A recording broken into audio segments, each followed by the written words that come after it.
জাহাঙ্গীরনগর বিশ্ববিদ্যালয় কর্তৃক আয়োজিত অত্র বিশ্ববিদ্যালয়ের একটি ইন্টেলেকচুয়াল প্ল্যাটফর্ম পাঠশালার আয়োজনে আজকে আধুনিক যুগে ইসলামিক লাইফস্টাইল শিরোনামের এই সেমিনারে আপনারা যারা উপস্থিত হয়েছেন তাদের সবাইকে জানাচ্ছি আন্তরিক শুভেচ্ছা এবং মোবারকবাদ।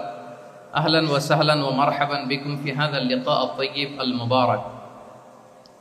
আমরা শুরুতে আল্লাহ রাব্বুল ইজ্জা ওয়াল জালালের দরবারে শুকরিয়া জ্ঞাপন করছি যে আল্লাহ তাআলা আমাদেরকে এরকম চমৎকার একটি পরিবেশে চমৎকার একটি বিষয়ের উপর কিছু আলোচনা শুনবার জন্য, এসে বসবার জন্য, জয়েন করবার জন্য সুযোগ করে দিয়েছেন। আমরা সবাই পড়ছি কালিমাতুশ শুকর আলহামদুলিল্লাহ। আল্লাহর দরবারে শুকরিয়া জ্ঞাপনের পাশাপাশি আমি আজকের এই হল রুমে উপস্থিত সবাইকে অন্তরের অন্তঃস্থল থেকে শুভেচ্ছা এবং মোবারকবাদ জানাতে চাই।